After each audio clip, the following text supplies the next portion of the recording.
नमस्कार साथियों, मैं सीमा गुप्ता आज आप सभी के बीच समीक्षा अधिकारी, सहायक समीक्षा अधिकारी मुख्य परीक्षा में निबंध से संबंधित महत्वपूर्ण क्लास को लेकर आई हूँ।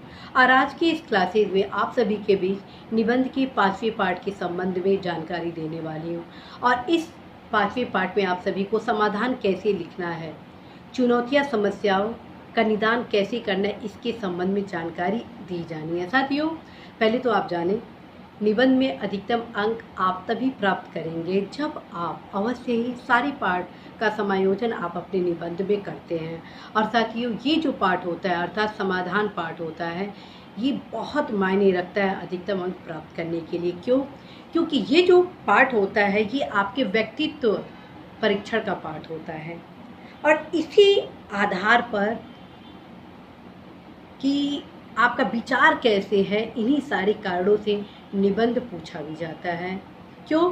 क्योंकि जब आप समस्या चुनौतियों का समाधान लिखते हैं तो कहीं ना कहीं आपके जो विचार होते हैं, आपकी जो सोच होती है, वो प्रकट हो ही जाती है कि आपका अप्रोच निगेटिव है या पॉजिटिव। तो साथियों, यदि आपका अप्रोच पॉजिटिव है तो अवश्य ही इस पार्ट में बहुत ही ध्यान देने वाली बात है, क्योंकि इस पार्ट को आपको एक पैराग्राफ में नहीं लिखना है बल्कि 2 पैराग्राफ में लिखना है। यस फ्रेंड्स, मैं हमेशा आप सभी को अवगत कराई हूँ कि जितना आप चुनौतियाँ समस्या गिनाएंगे उसके जस्ट डबल आप समाधान पार्ट को फोकस करेंगे। अर्थात मेरे द्वारा पिछले क्लासेस में आप सभी को बताया गया कि आप 10 से 15 चुनौतियाँ समस्या को इंगित करेंगे, लेकिन इस पार्ट में आप कम से कम 25 से 30 समाधान पॉइंट को लिखना ही लिखना है।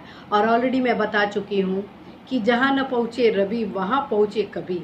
अर्थात यदि आपकी लेखन क्षमता डेवलप है तो आप कम शब्दों में वृहद विचार को अभिव्यक्त कर सकते हैं। फ्रेंड्स, ये ध्यान रखें, शब्द सीमा है इस एग्ज़ाम में, अर्थात निबंध जो आपसे पूछा गया है उसको आप निश्चित शब्द सीमा में ही आपको लिखना है।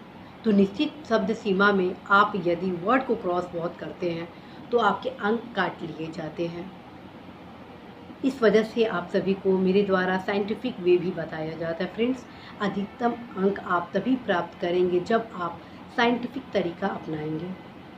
तो कम शब्दों में कैसे आप अधिकतम समाधान पॉइंट को लिखेंगे ये जानते हैं। साथियों, ये ध्यान रखें, पहले ही मेरे द्वारा बताया गया भारत सरकार राज्य सरकार की योजनाएं आप इंगित कर चुके हैं अपने तीसरे पार्ट में, लेकिन इस पार्ट में जो महत्वपूर्ण समाधान पॉइंट है उसको आप कहाँ से सजोएंगे, अध्ययन सामग्री कहाँ से प्राप्त करेंगे, इसके बारे में जानें। आप योजना कुरुक्षेत्र पत्रिका के बारे में ऑलरेडी मेरे द्वारा आप सभी को बताया जा चुका है कि आप संबंधित टॉपिक को योजना पत्रिका से अध्ययन सामग्री का संचयन करेंगे और उसमें ऑलरेडी पर्याप्त समाधान पॉइंट को दिया गया रहता। साथ में कुछ आपके भी अपने विचार होंगे, उसको भी आप अवश्य ही नोट करेंगे।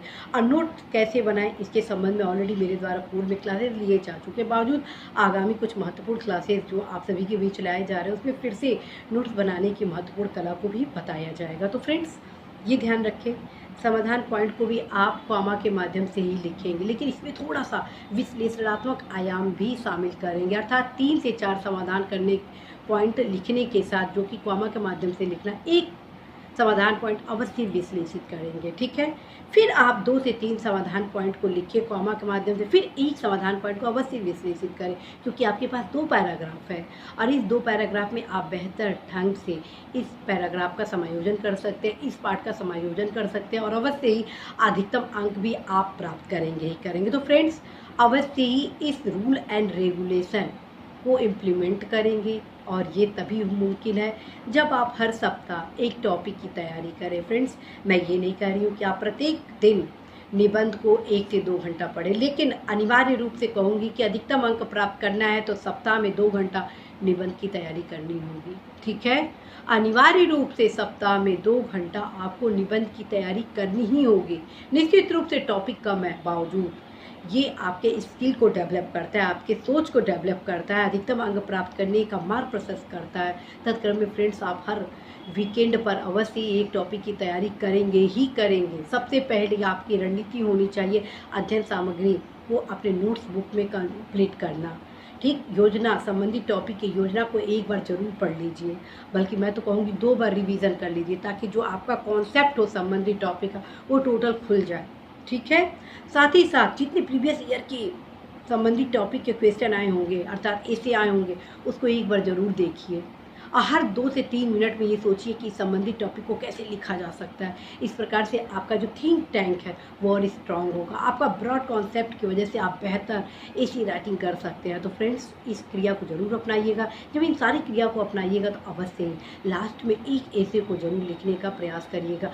यदि आप प्रथम सप्ताह 2 घंटे में ऐसे का सारा मटेरियल तैयार कर रहे हैं तो नेक्स्ट वीक आप प्रयास ज़रूर करेंगे कि एक निबंध ज़रूर लिखें, ताकि आप धीरे धीरे धीरे करते करते आप शिखर तक अवश्य पहुँचे। फ्रेंड्स, यही कला है निबंध में अधिकतम अंक प्राप्त करने का। यदि आप निबंध में अधिकतम अंक प्राप्त करना चाहते हैं तो अवश्य इस कला को अपने लेखन में उतारना ही होगा। All the best.